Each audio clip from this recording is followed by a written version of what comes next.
Hello mga ka-nation, we're back again sa Beauty by O. I hope marami kayong natututunan sa amin. Ngayon, since marami ang mga nagre-request tungkol sa kanilang brown spots, pag-uusapan natin ngayon, this show is for you. At marami ang mga clients namin ang ayaw na talaga ng brown spots sa face, di ba girls? Yes, Miss O. Ayan, ito ang pag-uusapan natin ngayon. At I'm so excited at marami na naman tayong matututunan dito. So, let's go! So mga ka-nation, nandito po tayo at gagawin na natin ang laser Accutip.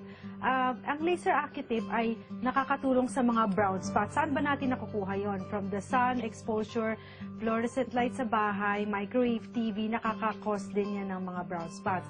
Mahirap ba yung tanggalin? Depende. Depende yun kung malalim na, kung umabot na ba ng second and third layer of the skin. Ang treatment na to ay napakadali lang. It only takes 5 to 10 minutes depending kung gaano karami ang brown spots at gaano kalalim ang brown spots. So na ngayon, natapos na ni Joyce ang pag-lens sa client and now we are asking our certified person to do the treatment. Ang tawag dito is the laser Accutip removal of brown spots. Now, our certified person, Gisela, will treat Joey for his brown spot removal. So right now, ang gagawin natin, lalagyan natin ng gel yung face ng client. So there will be a cushion from the face of the client to the laser. And then, this is also a cooling effect for the skin of the client para hindi niya ma-feel masyado yung init. Kung makikita niyo na ang client natin nakagagaw, so it's gonna protect his eyes. Same thing din dun sa certified person na nagagawa. Okay, ngayon hinahanap ni Miss Gisela kung asan yung mga brown spots sa client skin. Then, doon natin ita-target yon. It usually takes about 5 to 7 days for it to flake off.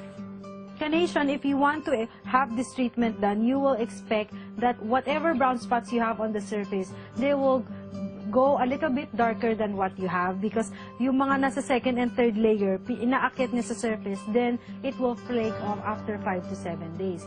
Now, after pag nag-peel off na yung brown spots, normally makikita mo mas lighter siya or kung meron pang natira, that means malalim talaga yung brown spots.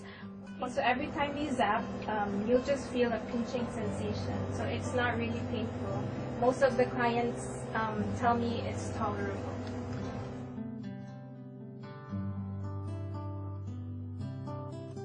So, it just so happened na Jovi has brown spots and veins at the same time. So, ang gagawin natin is iti-treat din natin yung mga veins ni Jovi with the use of the same machine but with a different setting. Right now, Gisela is looking for the veins to be zapped.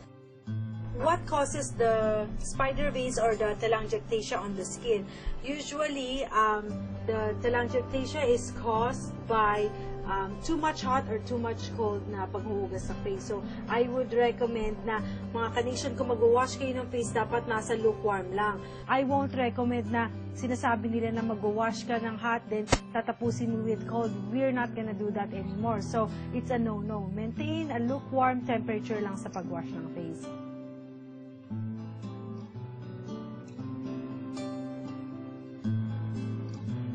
Okay, so we're done doing the brown spots. So after the procedure, we usually apply ice pack if the client complains of mild redness, and we usually apply sunblock.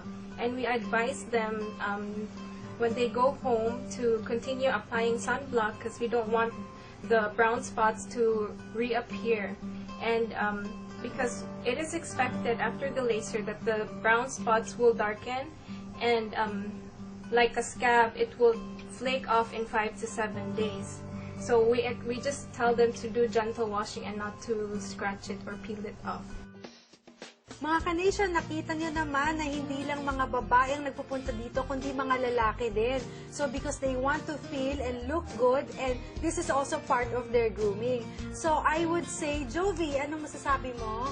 Well, the laser yun una, kinakapakapan pa ako. Pero actually, after zapping me, hindi naman pala masakit. I've been coming here at O Skincare for the past 5 years and talagang feel ko ang difference sa skin ko. Salamat, Jovi. And sa mga ka-nation natin na may concern sa brown spots or sa veins, feel free to call us for a free consultation or you can visit our website. Maraming salamat and I will see you again for the next Beauty by O. And remember, Only O touches my skin. Until next time, see you again mga ka-nation. Bye!